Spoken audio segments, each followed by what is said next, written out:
deserve the glory and the honor. Lord, we lift our hands in worship as we lift your holy name. You deserve the glory and the honor. Lord, we lift our hands in worship as we lift your holy name. For you are great, you do miracles so great. There is no one else like you. There is no one else like you. For you are great, you do miracles so great. There is no one else like you. There is no one else like you. There is no one, oh Father. యేసయ్యా, నీ వంటి వారు ఎవరు లేరు తండ్రి. నాయనా, నీలా అద్భుతాలు ఆశ్చర్య కార్యాలు చేయువారు ఎవరు లేరు ప్రభువా. దేవా, నీకే స్తుతులు, నీకే స్తోత్రం. మహిమకు పాత్రుడా, ఘనతయు నీకే. మా చేతులెత్తి నిన్ను మేమారాధించెదము. మహిమకు పాత్రుడా, ఘనతయు నీకే. మా చేతులెత్తి నిన్ను మేమారాధించెదము. మహోన్నతుడా, అద్భుతాలు చేయువాడా, నీ వంటి వారు లేరు. నీ వంటి వారు లేరు. మహోన్నతుడా, అద్భుతాలు చేయువాడా, నీ వంటి వారు లేరు. నీ వంటి వారు లేరు. For you are great, you do miracles so great. There is no one else like you. There is no one else like you. For you are great, you do miracles so great. There is no one else like you. There is no one else like you. మహోన్నతుడా, అద్భుతాలు చేయువాడా, నీ వంటి వారు లేరు. నీ వంటి వారు లేరు. మహోన్నతుడా, అద్భుతాలు చేయువాడా, నీ వంటి వారు లేరు. నీ వంటి వారు లేరు. నీ వంటి వారు లేరు. నీ వంటి వారు లేరు.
ప్రభువైన యేసుక్రీస్తు నామములో మీ అందరికీ మరొకసారి శుభములు వందనాలు తెలియజేస్తున్నాను. ఈ రాత్రికాల సమయంలో దేవుని యొక్క వాక్యాన్ని ధ్యానిద్దాం. బైబిల్లో నుంచి యోహాను సువార్త 5వ అధ్యాయము 1 నుంచి 9 వచనాల వరకు మనం చదువుకుందాం. బైబిల్లో నుంచి యోహాను సువార్త 5వ అధ్యాయం 1 నుంచి 9 వచనాలు. అటు తర్వాత యూదుల పండుగ ఒకటి వచ్చెను. గనుక యేసు యెరూషలేమునకు వెళ్ళెను. యెరూషలేములో గొర్రెల ద్వారం దగ్గర హెబ్రీ భాషలో బెతస్దా అనబడిన ఒక కోనేరు కలదు. దానికి 5 మంటపములు కలవు. ఆయా సమయములకు దేవదూత కోనేటిలో దిగి నీళ్లు కదిలించుట కలదు. నీరు కదిలింపబడిన పిమ్మట మొదట ఎవడు దిగినో వాడు ఎట్టి వ్యాధి గలవాడైనను బాగుపండు గనుక ఆ మంటపములలో రోగులు, గ్రుడ్డివారు, కుంటివారు, ఊచకాలు చేతులు గలవారు గుంపులుగా పడి ఉండిరి. అక్కడ 38 ఏండ్ల నుండి వ్యాధి గల ఒక మనుషుడుండెను. యేసు వాడు పడిండు చూచి వాడప్పటికి బహుకాలం నుండి ఆ స్థితిలో ఉన్నాడని ఎరిగి, స్వస్థపడగోరుచున్నావా అని వానిని అడుగగా, ఆ రోగి, అయ్యా, నీళ్లు కదిలింపబడినప్పుడు నన్ను కోనేటిలోని దించుటకు నాకు ఎవడనూ లేడు గనుక నేను వచ్చినంతలో మరొక నాకంటే ముందుగా దిగినని ఆయనకు ఉత్తరం ఇచ్చాను. యేసు, నీవు లేచి నీ పరుపెత్తుకుని నడుమని వానితో చెప్పగా, వెంటనే వాడు స్వస్థత నొంది తన పరుపెత్తుకుని నడిచాను. చాలండి. దేవుని యొక్క వాక్యాన్ని మనము యోహాను సువార్త 5వ అధ్యాయంలో ఉన్న వాక్యాన్ని చదవడానికి దేవుడు కృపను అనుగ్రహించాడు. మరి రాత్రికాల సమయంలో మరొకసారి మిమ్మల్ని అందరినీ కూడా కలవడం, ఈ వాక్యం ద్వారా మనము దేవుని యొక్క మాటలు పొందుకోవడం అనేది దేవుడు మనందరికి ఇచ్చిన గొప్ప ఆశీర్వాదంగా నేను భావిస్తూ ఉన్నాను. మనము జీవిస్తున్న ఈ రోజుల్లో దేవుని యొక్క రాకడ అతి సమీపంగా ఉంది అని అనడానికి మనకి ఎన్నో కారణాలు, ఎన్నో సూచనలు మనకు కనిపిస్తూ ఉన్నాయి. ఎందుకంటే బైబిల్లో సువార్తల్లో మనం చూస్తాం, యేసుక్రీస్తు ప్రభువు ఆయన మరి తన యొక్క బోధల్లో చెప్పిన మాట ఏమిటంటే, దేవుని రాకడ అతి సమీపం ఉన్న రోజుల్లో అక్కడక్కడ కరువులు, భూకంపాలు, అనేక తెగుళ్ళు, జనం మీదకి జనం, రాజ్యం మీదకి రాజ్యం, ఈ విధంగా ఇవన్నీ కూడా సూచనలు కనబడతాయి. దేవుని యొక్క రాకడ ఎప్పుడైతే ఆయన రెండోసారి ఈ భూమి మీదకి రావడానికి దగ్గరగా ఉన్నది, రోజులు దగ్గర పడ్డాయి అని మనకి తెలియజేయడానికి దేవుడు ఆయన అనేకమైన సూచనలు జరుగుతాయని బైబిల్లో మనకు తెలియజేయడం జరిగింది.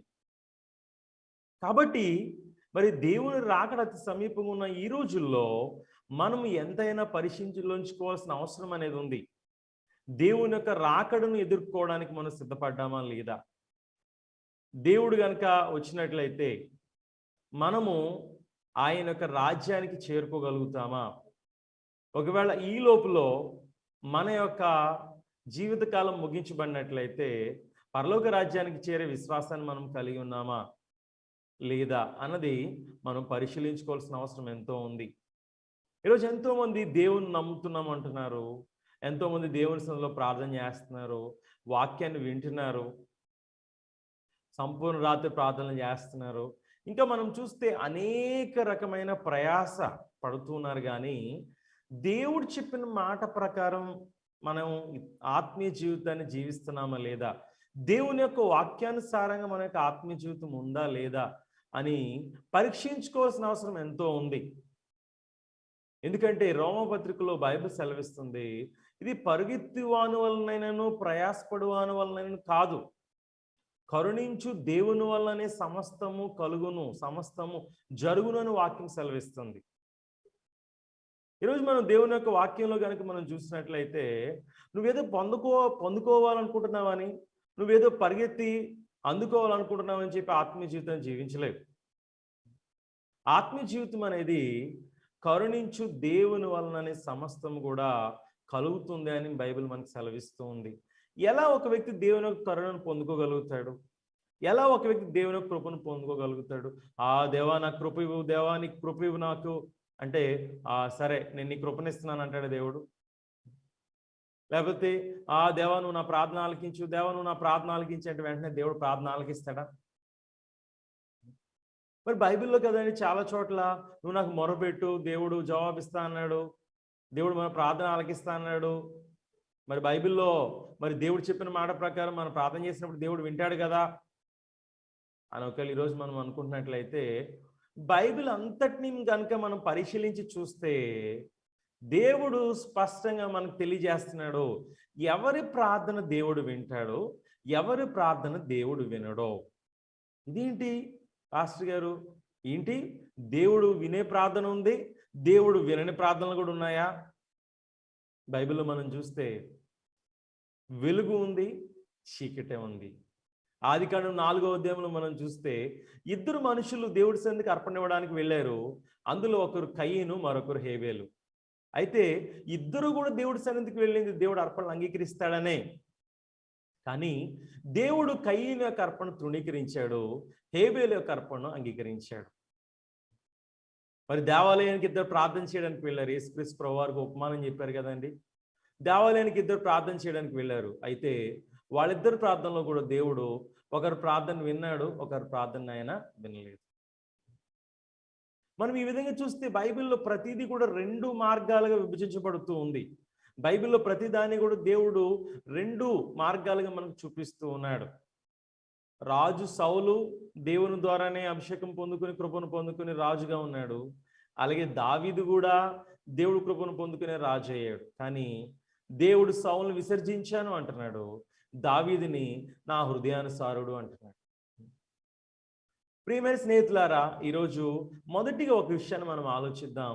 నువ్వు ప్రార్థన చేస్తున్నావు అనుకోవడం సరిపోదు. నువ్వు భక్తి జీవితాన్ని జీవిస్తున్నాను నువ్వు అనుకుంటే సరిపోదు.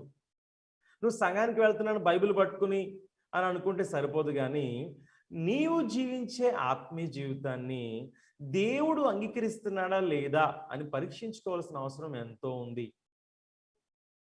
మనం ఎప్పుడైతే ఆ విధంగా మన యొక్క ఆత్మీయ జీవితాన్ని గురించి మనం తెలుసుకుంటామో అప్పుడు దేవుడు అంగీకరించే ఆత్మీయ జీవితాన్ని మనం జీవించగలుగుతాం. దేవుని చిత్తానుసారమైన ఆత్మీయ జీవితాన్ని మనం జీవించగలుగుతాం. అందుకే ఈరోజు చదువుకున్న వాక్య భాగంలో ఏ విధంగా ఒక వ్యక్తి దేవుడు అంగీకరించే ఆత్మీయ జీవితాన్ని జీవించగలుగుతాడు, ఎలా మన హృదయాన్ని దేవుడితో మనం ఒక్కటిగా చేసుకోగలుగుతాం అన్న విషయాన్ని మనం ఈరోజు క్లుప్తంగా ధ్యానిద్దాం. మొదటిగా అయితే ఒక విషయం మీరు అందరూ కూడా గమనించాలి. మనం ప్రార్థన చేసే ప్రతి ప్రార్థన దేవుడు వింటున్నాడని కాదు, మనం చేసే ప్రతి భక్తిని దేవుడు అంగీకరిస్తున్నాడని కాదు, ఈరోజు బైబిల్ పట్టుకుని సంఘానికి వెళ్ళిపోతున్న ప్రతి ఒక్క వ్యక్తి పరలోక రాజ్యానికి వెళ్తాడని కాదు. దేవుడు స్పష్టంగా తెలియజేస్తున్నాడు ఎవరి ప్రార్థన దేవుడు వింటాడో, ఎవరి భక్తిని దేవుడు అంగీకరిస్తాడో. ఈరోజు ఒక్కసారి మనం పరీక్షించుకుందాము, లేఖనాల వెలుగులో మనం పరీక్షించుకుందాం. మనం చేసే ప్రార్థన దేవుడు వింటున్నాడా లేదా, మనం చేసే భక్తిని దేవుడు అంగీకరిస్తాడా లేదా. సింపుల్ అండి.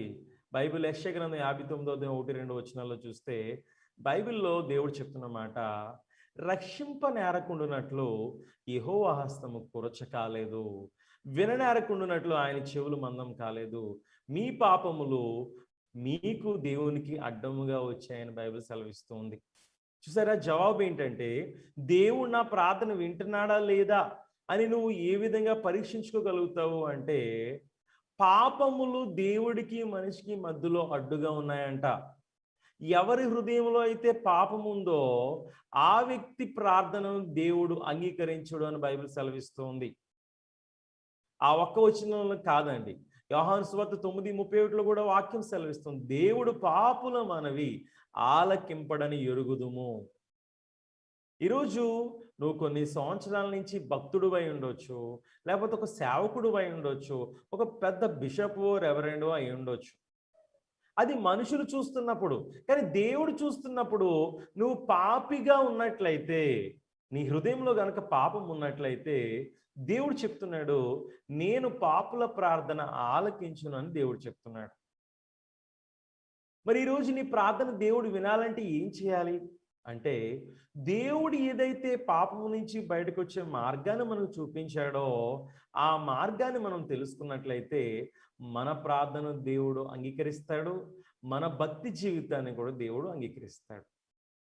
కాబట్టి మరొకసారి స్నేహితులారా, మనం మన మీద పొందుకోవాలనుకుంటున్నాం అని చెప్పి దేవుడి ద్వారా అంగీకరించబడము, మనం ఏదో ప్రయాసపడుతున్నాం అని చెప్పి దేవుడు మన ఆత్మీయ జీవితాన్ని అంగీకరించడు. ఇది పొందగోరు వాని వలనైనను ప్రయాసపడు వాని వలన జరిగేది కాదు, కరుణించు దేవుని వలననే జరిగేది. ఎలా మనం దేవుని యొక్క కరుణను పొందుకోగలుగుతాము అంటే, దేవుని యొక్క వాక్యముతో మన హృదయాన్ని ఒక్కటిగా చేసుకోవడం ద్వారా మనం దేవుని యొక్క కరుణను పొందుకోగలుగుతాం. చూడండి, ఇంట్లో ఉన్నప్పుడు భార్యాభర్తలుగా కలిసి నివసిస్తున్నప్పుడు తరచుగా గొడవలు వస్తూ ఉంటాయి. చిన్న చిన్న విషయాలకి గొడవ పడుతూ ఉంటాం. ఎందుకు గొడవ వస్తుందని ఎప్పుడైనా ఆలోచించారా మీరు? కారణాలు ఏమైనా అయి ఉండొచ్చు, కానీ గొడవలకి మూలం ఏంటంటే, నేనేదైతే అనుకుంటున్నానో అది రైటు అని భర్త అనుకుంటే, భార్య కూడా అంటది నేనేదైతే చెప్తున్నానో అదే రైటు అంట. అంటే ఇద్దరు వ్యక్తులు నేను రైట్గా ఉన్నాను, నేను చెప్పింది రైటు, నేనే కరెక్టు అని అనుకున్నప్పుడు అక్కడ ఖచ్చితంగా గొడవ తప్ప వేరేదేది కూడా ఉండదు. మరి దేవుని వాక్యం ముందు కూడా మనం వచ్చినప్పుడు, దేవుని వాక్యం ఏదైతే చెప్తుందో ఆ వాక్యం ముందు నేనేమనుకుంటున్నానో దాన్నే మనం పట్టుకున్నట్లయితే ఎంతసేపటికి కూడా దేవుడు చెప్తున్న మాటను మన హృదయంలో అంగీకరించలేం. ఈరోజు ప్రియమైన స్నేహితులారా, దేవుని యొక్క వాక్యం ముందుకు వచ్చినప్పుడు, దేవుని వాక్యం మనకు వినిపించబడుతూ ఉన్నప్పుడు మనము మన అభిప్రాయాలు కొన్ని ఉంటాయి. ఆ అభిప్రాయాలు మనం అలాగే పట్టుకుని ఉన్నాం అనుకోండి, ఏం జరుగుతుందో తెలుసా? దేవుని యొక్క వాక్యము, మన యొక్క ఆలోచన రెండిటికి లోపల పోరాటం జరుగుతుంది తప్ప దేవుని యొక్క హృదయంతో మన హృదయం ఒక్కటి కాలేదు. మరలా మీకు చెప్తున్నాను, దేవుడు మనల్ని అంగీకరించే ఆత్మీయ జీవితాన్ని జీవించాలి అంటే మొట్టమొదటి మెట్టు ఏంటంటే, దేవుని యొక్క వాక్యంతో మన హృదయం ఒక్కటవ్వాలి. దేవుడు చెప్తున్న మాటతో మన హృదయం ఒక్కటవ్వాలి. దానిని మనము విశ్వాసము అంటాం. విశ్వాసము, బైబిల్ విశ్వాసం గురించి మాట్లాడుతుంది. ఏమిటి విశ్వాసము అంటే, మన ఆలోచనలు ఎలా అయినా అయి ఉండొచ్చు, మన అభిప్రాయాలు ఎంత వేరుగా అయినా అయి ఉండొచ్చు, కానీ దేవుడు ఏదైతే చెప్తున్నాడో, దేవుని యొక్క వాక్యంతో మన హృదయాన్ని ఎప్పుడైతే ఒక్కటిగా చేసుకుంటామో అప్పుడు మనము దేవుడు అంగీకరించే ఆత్మీయ జీవితంలోకి మనం ప్రవేశించగలుగుతాం. ఈరోజు ఒక వ్యక్తిని గురించి మీకు పరిచయం చేశాను. బైబిల్లో యోహాను సువార్త 5వ అధ్యాయం మనం చదువుకున్నాం కదండి. ఆ వ్యక్తి ఎవరు అంటే, 38 సంవత్సరాల నుంచి బెతస్దా అనబడిన ఒక కోనేరు దగ్గర అతను పడి ఉన్నాడు. 1 సంవత్సరం కాదు, 2 సంవత్సరాలు కాదు, 10-20 సంవత్సరాలు కాదు, 38 సంవత్సరాల నుంచి ఒక వ్యక్తి బెతస్దా కోనేరు దగ్గర పడి ఉన్నాడు. అతను దేనికోసం పడి ఉన్నాడు అంటే, దేవదూత ఆయా సమయంలోకి వస్తుంది, నీళ్లు కదిలిస్తుంది. నీళ్లు కదిలించిన పిమ్మట ఎట్టి వ్యాధి గలవాడైనా సరే మొదట ఎవడు దిగునో వాడు స్వస్థత పొందుకుంటాడు అని ఉంది. మరి ఈ రోజుల్లో కూడా అలాంటి కోనేరు ఏమైనా ఉంటే బాగుండేది ఏమండి. మరి ఎవరైతే కరోనా కానీ ఇటువంటి వైరస్ ఏదైతే ఉందో, ఈ వైరస్ ఉన్న వాళ్ళందరూ కూడా అందులోకి వెళ్ళి స్నానం చేస్తే మొత్తం స్వస్థత పొందుకుంటున్నారు అన్నట్లయితే అసలు జనాలు ఇంకా అందరూ అక్కడే ఉండేవాళ్ళు. ఏమంటారు కదా? కానీ ఆ రోజుల్లో కూడా మనం చూస్తే అతను అక్కడ 38 సంవత్సరాల నుంచి ఎదురు చూస్తున్నాడంటే దాని అర్థం అక్కడ మామూలుగా లేరు జనాలు. గుంపులుగా కుంటివారు, గ్రుడ్డివారు, ఓచకాలు చేతులు గలవారు, ప్రజలు వీళ్ళందరూ కూడా ఎదురు చూస్తున్నారు. దేనికోసం అంటే స్వస్థత కోసం ఎదురు చూస్తున్నారు. ఇక్కడ మనం ఆలోచిస్తే ఈ బెతెస్దా కోనేరు దగ్గర ప్రజలు ఎదురు చూడాలి అంటే ఒక మంచి కండిషన్ అనేది ఒకటి కావాలి. ఏమిటి ఆ కండిషన్ అంటే, మొట్టమొదటిగా ఎవరు దిగుతారో వారు ఎట్టి వ్యాధి గలవారైనా సరే స్వస్థత పొందుకుంటారు. It's like a competition. ఎందుకు? నువ్వు కోనేటిలో దిగడం కాదు కావాల్సింది, మొదటిగా అందరికంటే మొదట దిగిన వాడే మాత్రమే స్వస్థత పొందుకుంటాడు. దేవదూత మళ్ళీ ఇక్కడ చూస్తే దేవదూత ఎప్పుడు వస్తుందా అని చెప్పి కనిపెట్టుకుని ఎదురు చూడాలి. ఇక్కడ కనుక వాక్యాన్ని పరిశీలించి చూసినట్లయితే వాక్యము ఈ బెతెస్దా కోనేరుని చూపిస్తూ మనతో ఏం మాట్లాడాలనుకుంటుంది అని కనుక ఆలోచిస్తే, ఈ బెతెస్దా కోనేరు మనిషిని, మనిషి యొక్క సామర్థ్యతను, మనిషి యొక్క కష్టాన్ని అడుగుతూ ఉంది. ఈ బెతెస్దా కోనేరు ద్వారా మీరు స్వస్థత పొందుకోవాలి అంటే మీరు బాగా ప్రయాసపడాలి. మీరు అందరికంటే ముందుగా కోనేరులో దిగాలి. చూడండి, గుడ్డివాడు అనుకుంటున్నాడు, నాకు కళ్ళు మాత్రం కనిపించవు కానీ చేతులు కాళ్ళు నా వినికిడి శక్తి అంతా చాలా బాగుంది, వీళ్ళందరికంటే ముందు నాకు కొంచెం ఆ సౌండ్ వినిపించగానే నేను కోనేటి దగ్గరికి వెళ్ళిపోతాను, దేవదూత రాగానే వెంటనే ఫస్ట్ నేనే దిగుతాను అని అతను నమ్మకంతో ఉన్నాడు. కుంటివాడు అనుకుంటున్నాడు, ఈ గుడ్డోడికి ఈ చెవిటోడికి వీళ్ళందరికీ కంటే నేనే చాలా బెటరు, నేను కుంటుకుంటాను పాకుంటాను మొత్తం మీద ఎలాగోలా వెళ్ళిపోతాను, దేవదూత రావడం కనిపించగానే నేను వెళ్ళిపోతానని అతను అనుకుంటున్నాడు. ఇలా మనం ఆలోచిస్తే అక్కడ ఉన్న వాళ్ళందరూ కూడా వాళ్ళ మీద వాళ్ళ నమ్మకంతో they want to do something, ఆశీర్వాదం పొందుకోవడానికి, కృపను పొందుకోవడానికి, స్వస్థతను పొందుకోవడానికి ఏదో చేయాలి అని అనుకుంటున్నారు. ప్రియమైన స్నేహితులారా, ఈ వాక్య భాగాన్ని కనుక మనం లోతుగా పరిశీలించినట్లయితే, నువ్వేదో చేసేటట్లయితే, నువ్వేదో చేస్తే ఆశీర్వాదము కృపను పొందుకునేటట్లయితే అది దేవుని దగ్గర నుంచి వచ్చేది అయి ఉండదు. ఎందుకంటే దేవుడు ఎప్పుడు కూడా మనల్ని మన పనుల ద్వారా కలుసుకోవాలని అనుకోవట్లేదు. మనం ఏదో చేయడం ద్వారా స్వస్థత పొందుకుంటున్నాము అన్నట్లయితే అది దేవుడి దగ్గర నుంచి వచ్చేది కాదు.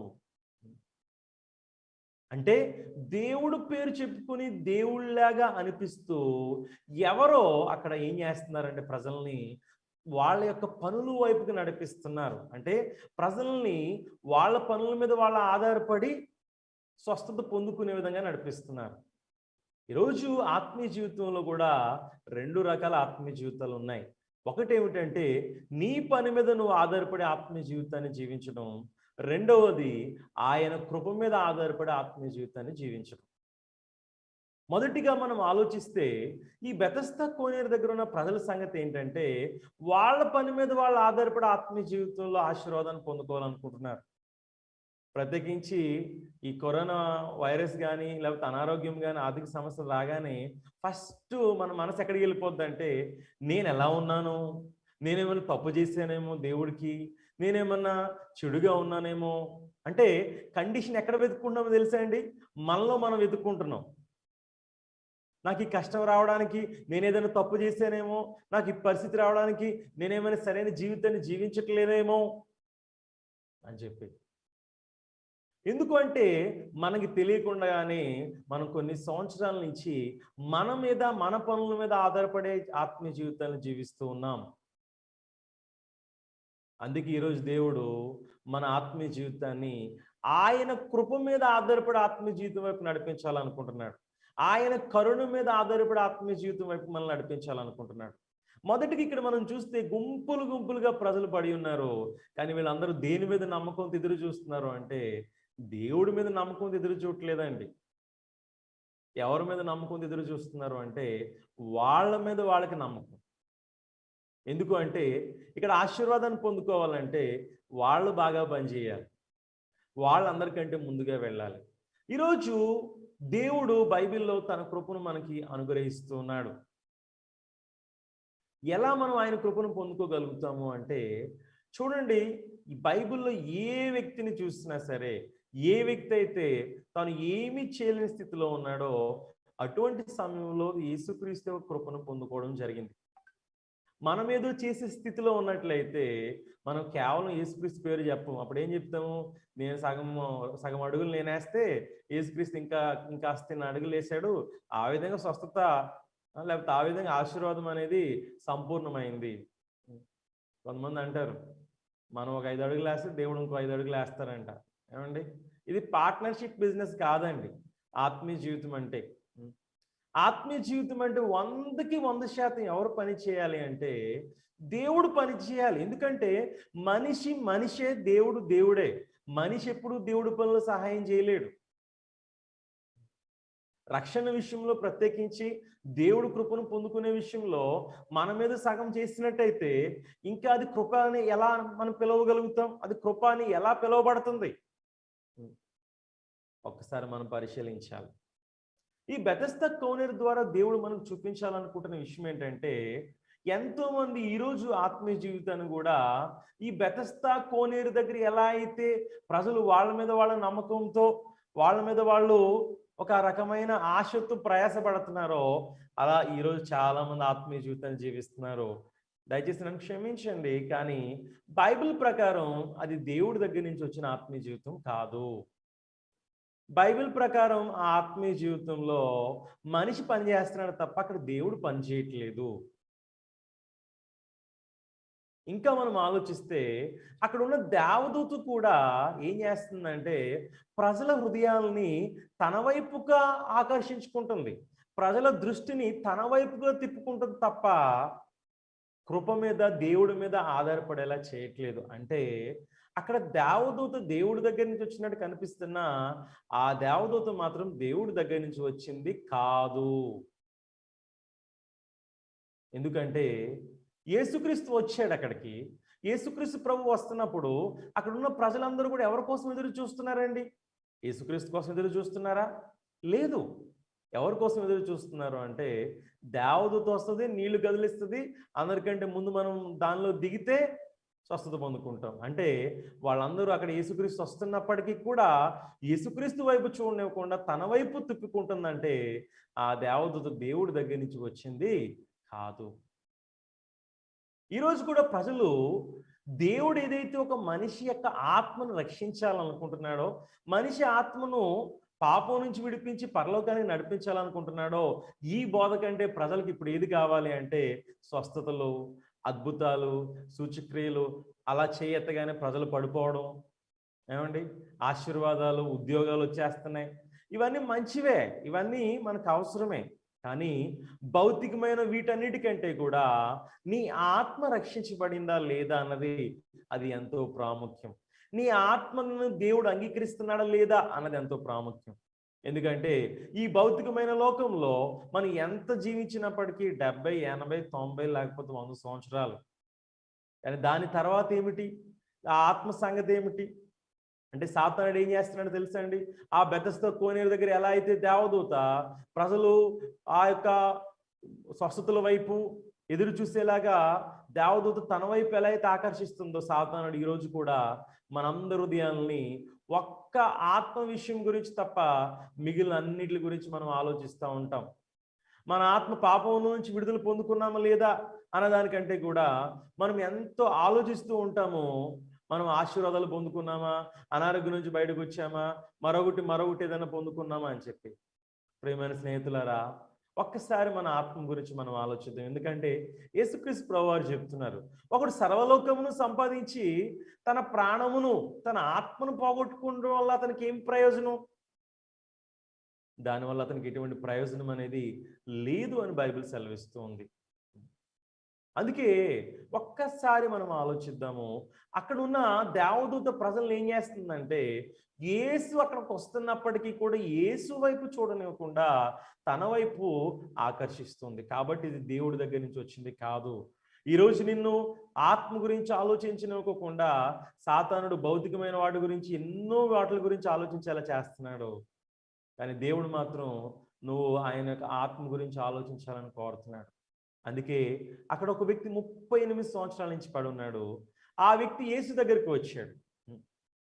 యేసు అతను చూసి అన్నాడు, నువ్వు స్వస్థపడగోరుచున్నావా అనగానే అతను అన్నాడు, అవును ప్రభు, నేను స్వస్థత పొందుకోవాలనుకున్నా కానీ నన్ను కోనేటిలో దించడానికి నాకెవరూ లేరు. కాబట్టి నేను ఈ కోనేట్లకు వెళ్ళే లోపల వేరే వాళ్ళు నాకంటే ముందుగా వెళ్తున్నారు, నాకు వేరే మార్గం లేదు. ఎంత అద్భుతమైన విషయం అంటే ఆ 38 సంవత్సరాల నుంచి పడి ఉన్న వ్యక్తికి బెతస్దా కోనేరు పట్ల ఎటువంటి నిరీక్షణ అనేది లేదు. అంటే తన మీద తనకి నమ్మకం లేదు, తన శక్తి మీదో నేనేదో చేయగలుగుతానని నమ్మకం లేదు. ప్రియమైన స్నేహితుడా, ఈరోజు నీకు శుభవార్త. నిజంగా నీ జీవితంలో నువ్వు ఏమీ చేయలేకపోతున్నావా? ఈ అనారోగ్య పరిస్థితులు ఏం చేయాలో నాకు అర్థం కావట్లేదండి. డాక్టర్లు కూడా చెప్తున్నారు మేమేమీ చేయలేమని. మా కుటుంబ పరిస్థితుల్లో ఏం చేయాలో అర్థం కావట్లేదు. ఒకదాని తర్వాత ఒకటి సమస్య, కష్టం వస్తుంది, ఏం చేయాలో అర్థం కావట్లేదు, ఏ మార్గం మాకు అనిపించట్లేదు అని ఒకవేళ మీరు అనుకుంటున్నట్లయితే ఏ మార్గం లేని వారికి ఒక మార్గం ఉంది. ఆ మార్గం ఎవరు అంటే యేసుక్రీస్తు.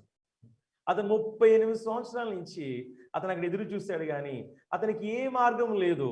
అందుకే యేసుక్రీస్తు అతను చూసి అన్నాడు, స్వస్థపడగోరుచున్నావా అనగానే అతను అన్నాడు, ప్రభు నేను స్వస్థపడాలనుకుంటున్నా కానీ కోనేటిలో తీసుకువెళ్ళడానికి ఎవరూ లేరు. అటువంటి సమయంలో అతనితో యేసుక్రీస్తు ప్రభువారు అన్నారు, నీవు లేచి నీ పరుపెత్తుకుని నడువు అని. ఆశ్చర్యము. ఆ మాట ఎప్పుడైతే విన్నాడో ఆ మాట అతను హృదయానికి ఎంతో విచిత్రంగా అనిపించింది, ఎంతో వేరుగా అనిపించింది. ఏంటి ఈయనేంటి, ఎవరో ఒక వ్యక్తి వచ్చి నీవు లేచి నీ పరుపెత్తుకున్నాడు అని చెప్తున్నాడు. ఇది అంత ఈజీగా జరుగుద్దా? నేను 38 సంవత్సరాల్లో ఎన్నిసార్లు అనుకోలేదు. కొంతమంది చెప్తారు, నువ్వు పాజిటివ్గా ఆలోచించాలి, పాజిటివ్గా ఆలోచించాలి. మంచిదే, పాజిటివ్గా ఆలోచించాలని మనం కూడా అనుకుంటాం. కానీ పాజిటివ్గా ఆలోచించే శక్తి మన దగ్గర లేదే. ఏమండి? యేసుక్రీస్తు మాట మాత్రం అది ఒక మనిషి చెప్పిన మాట కాదు. ఆయన పలికిన మాటను మనము లోగోస్ అంటాం. అంటే లోగోస్ అంటే ఆ మాటలోనే శక్తి ఉంది. ఆయన ఏ మాటనైతే పలికాడో ఆ కార్యాన్ని నెరవేర్చే శక్తి యేసు యొక్క మాటలో ఉంది. ఆయన మనలాంటి సాధారణమైన మానవుడు కాదు. వెలుగు కలుగునుగాక అనగానే వెలుగు కలిగింది. కాబట్టి యేసుక్రీస్తు ఎప్పుడైతే నీవు లేచి నీ పరుపెత్తుకున్నాడు అన్నాడో ఆ మాటను ఎప్పుడైతే విన్నాడో మొదటిగా అతని హృదయంలో ఎంతో పోరాటం జరిగింది. ఎలా జరుగుద్ది, నేను ఎలా నడుస్తాను, నా కాళ్ళు చేతులు ఎండిపోయిన ముక్కల్లా ఉన్నాయి, నేను అసలు ఇప్పుడు లేవగలుగుతానా, ఈయన ఏదైనా నాకు సహాయం చేస్తే బాగుండేది, ఏమైనా డబ్బులు ఇచ్చి వెళ్తే బాగుండేది, ఆహారం ఇస్తే బాగుండేది, కానీ ఈయనేంటి ఇలా చెప్తున్నాడు.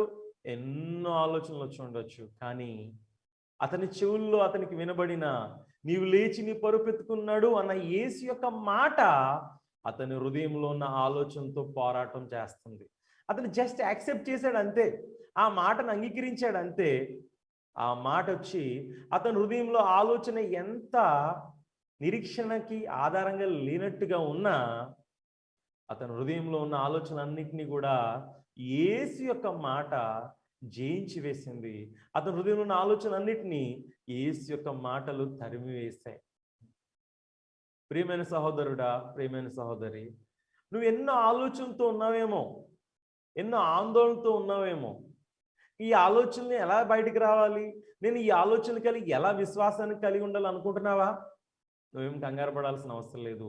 మొదటిగా యేసు చెప్తున్న మాటను నీ హృదయంలో విని జస్ట్ దాంతో నువ్వు ఆమేన్ అని చెప్పు, అంటే అవును అని అంగీకరించి అంతే.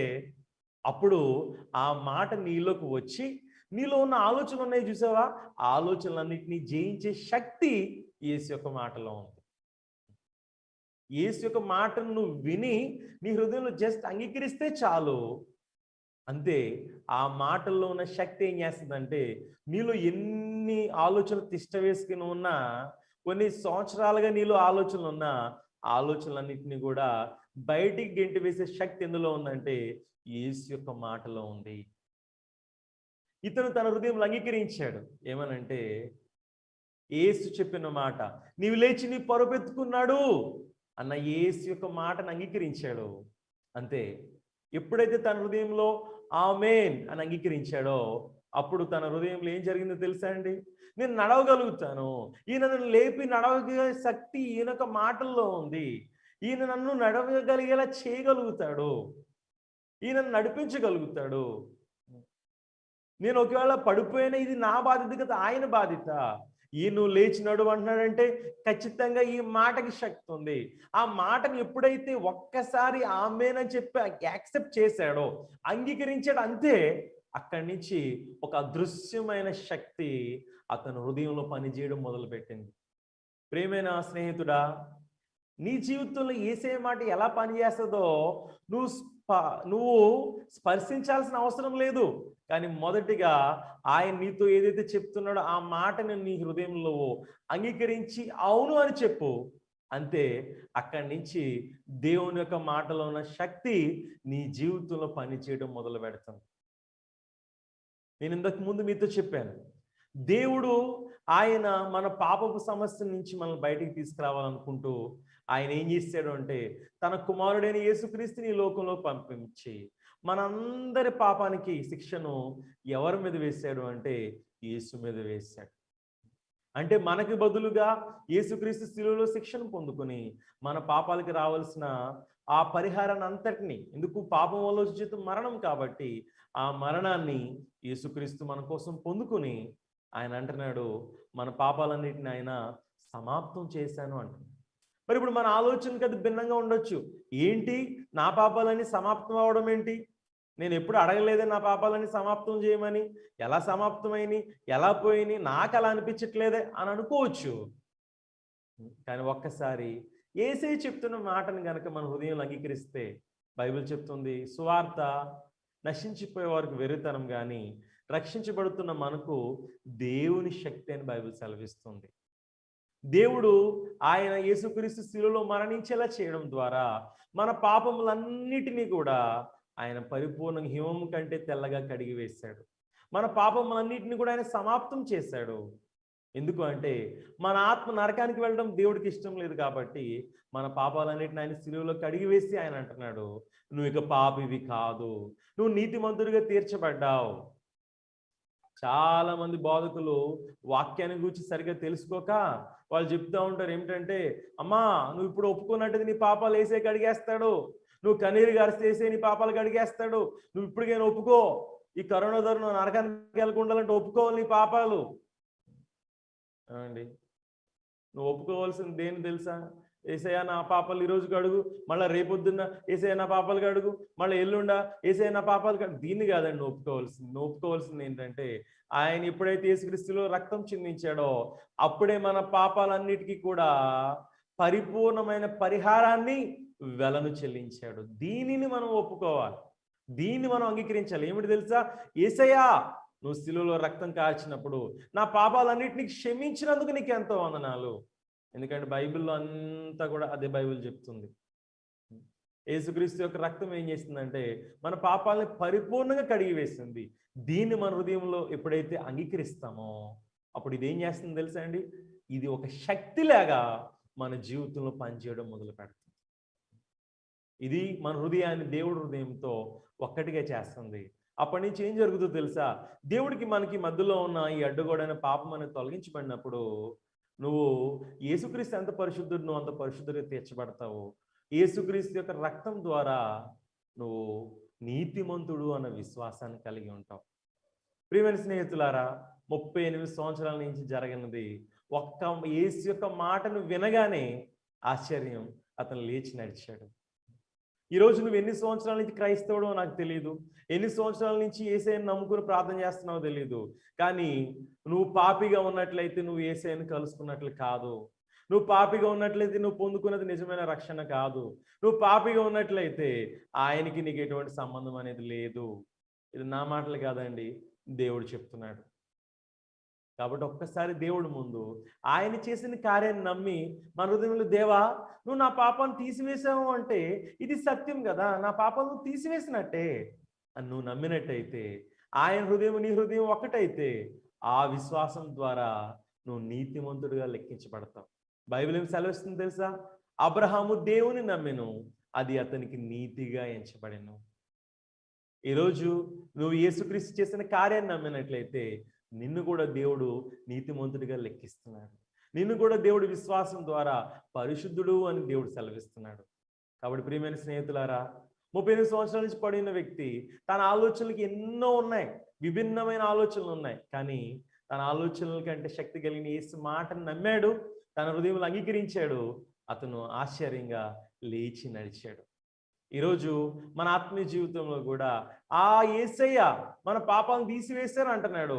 ఆ మాటను మనం నమ్మి మన హృదయంలో గనక ఆ మాటతో మన హృదయాన్ని ఒక్కటిగా చేసుకున్నట్లయితే మనం కూడా సంతోషంగా మనం కూడా ఈరోజు విశ్వాసంతో చెప్పగలుగుతాం, నేను యేసు రక్తం ద్వారా పరిశుద్ధుణ్ణి, నేను యేసు రక్తం ద్వారా నీతిమంతుణ్ణి, నేను ఇప్పుడు మరణించినా ఒకవేళ ఆయన రాకడొచ్చినా నేను పరలోకానికి వెళ్ళగలుగుతాను. ఆలోచించండి, ఎందుకంటే ఇంకా గొప్ప నిరీక్షణ ఏముంది? అందుకే బైబిల్ ఏం చెప్తుంది తెలుసా? ఇంత గొప్ప రక్షణను నిర్లక్ష్యము చేసిన ఎడలా, ఇది ఎంతో గొప్ప రక్షణ. ఒక పాపి పాపం నుంచి విడుదల పొందుకొని పరలోక రాజ్యానికి చేరతానని విశ్వాసం పొందుకోవడం, ఇది ఎంతో గొప్ప నిరీక్షణ, ఎంతో గొప్ప రక్షణ. మరి మన స్నేహితులందరూ కూడా ఎవరైతే ఈ ఫేస్బుక్ లైవ్లోను, యూట్యూబ్లోను, జూమ్లోను ఎవరైతే వాక్యం వింటున్నారో ఏ ఒక్క వ్యక్తి కూడా తప్పిపోకుండా యేసు యొక్క మాటతో మన హృదయాన్ని ఒక్కటిగా చేసుకుని ఆయన ఇచ్చే పాప క్షమాపణ పొందుకుందాం. అది మన హృదయంలో మనం పరలోకానికి వెళ్ళే విశ్వాసాన్ని మనకి ఇవ్వడం మాత్రమే కాదండి. నువ్వు కరోనా లాంటి సమస్యలతో ఉన్నా, ఆర్థిక సమస్యలతో ఉన్నా, నువ్వు ఎటువంటి సమస్యలో ఉన్నా వాటన్నిటిని జయించగలిగే శక్తి నిన్ను నీతిమంతుడిగా చేసిన యేసు రక్తంలో ఉంది. నిన్ను పరిపూర్ణుడిగా పరిశుద్ధుడిగా చేసిన యేసేలా శక్తి ఉంది. కేవలం ఆయన మన పాపాన్ని తీసివేయడం మాత్రమే కాదు, మనకున్న ప్రతి సమస్యను కూడా ఆయన విడిపించాడు. కాబట్టి దేవుని యొక్క వాక్యంతో మన హృదయాన్ని ఒక్కటిగా చేసుకుందాం. ఖచ్చితంగా పరిశుద్ధాత్మ దేవుడు మన జీవితంలో ఆయన యొక్క నూతనమైన కార్యాలు చేయాలనుకుంటున్నాడు. అటువంటి కృపను దేవుడు మనందరికీ కూడా అనుగ్రహించునుగాక. తల ఉంచుకున్నట్లయితే మనం ప్రార్థన చేసుకుందాం. పరిశుద్ధుడు అయిన దేవా, నీ ఘనమైన నామమునకు ఎంతో వందనాలు చెల్లిస్తున్నాం. ప్రభువా, ఈ రాత్రికాల సమయంలో నిజంగా మా ఆత్మీయ జీవితం గురించి మేము ఒకసారి ఆలోచించడానికి మాకు నువ్వు ఇచ్చిన అవకాశం బట్టి వందనాలు. ప్రభువా, మేము ప్రార్థన చేస్తున్నామా లేదా అన్నది కాదు కానీ ప్రాముఖ్యం, మేము చేసే ప్రార్థన నువ్వు వింటున్నావా లేదా అనేది చాలా ప్రాముఖ్యం. మేము భక్తి జీవితాన్ని జీవిస్తున్నామా లేదా అన్న దానికంటే మా భక్తి జీవితాన్ని నువ్వు అంగీకరిస్తున్నావా లేదన్నది ఎంతో ప్రాముఖ్యం. పరిశుద్ధాత్మ దేవా, మరి ఈ సమయంలో నీ కృపను అడుగుతున్నాను. 38 సంవత్సరాల నుంచి పడిన వ్యక్తి ఎలా అయితే తాను ఏమీ చేయలేని స్థితిలో యేసు కృపను పొందుకున్నాడో, అతను ఏ విధంగా అయితే లేచి నడిచాడో, అదేవిధంగా పరిశుద్ధాత్మ దేవా, మా ఆత్మీయ జీవితంలో కూడా ప్రభువా, మేముగా పాపం నుంచి బయటకు రాలేము కాబట్టి యేసుక్రీస్తు ద్వారా మమ్మల్ని పాపం నుంచి పరిపూర్ణంగా విడుదల చేస్తావు. మా పాపము హిమము కంటే తెల్లగా నువ్వు కడిగి వేసావు. ప్రభువా, ఈ సత్యాన్ని నమ్మి స్వార్థలో ముందుకెళ్ళడానికి సహాయం చేయండి. ఈరోజు ఈ వాక్యాన్ని వింటనే ఏ వ్యక్తి కూడా ఇంకా పాపిని అని ఏడ్చే స్థితిలో ఉండకుండా యేసయ్య నన్ను పాపం నుంచి పరిపూర్ణంగా విడుదల చేసినందుకు ఎంతో వందనాలని కృతజ్ఞతతో సంతోషంతో నీ సన్నిధిలో విశ్వాసంతో ముందుకెళ్ళే ఆ భాగ్యాన్ని దయచేయండి. ప్రభు, మా పాపం తీసివేయడం మాత్రమే కాదు, మేము కలిగిన ప్రతి సమస్యను కూడా నువ్వు విడిపించే దేవుడు.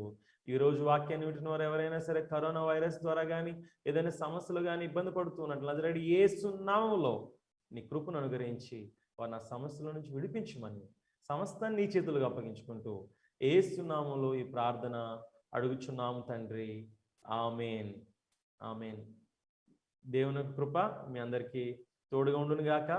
మరి స్క్రీన్ మీద మేము చూపిస్తున్న మా యొక్క నెంబర్స్కి మీరు ఫోన్ చేయండి, ప్రార్థన అవసరతలు మాకు తెలియజేయండి. అంతేకాదు వ్యక్తిగతంగా మీరు మాట్లాడాలని ఆశపడినట్లయితే ఖచ్చితంగా మేము ఎప్పుడు మీకు సిద్ధంగా ఉంటాం. దేవుని యొక్క వాక్యం ద్వారా మీతో మాట్లాడి మిమ్మల్ని బలపరచాలనుకుంటున్నాం. ఎందుకంటే ఇది మనుషులకు అసాధ్యమే కానీ సమస్తము దేవునికి సాధ్యమని దేవుడు చెప్పాడు.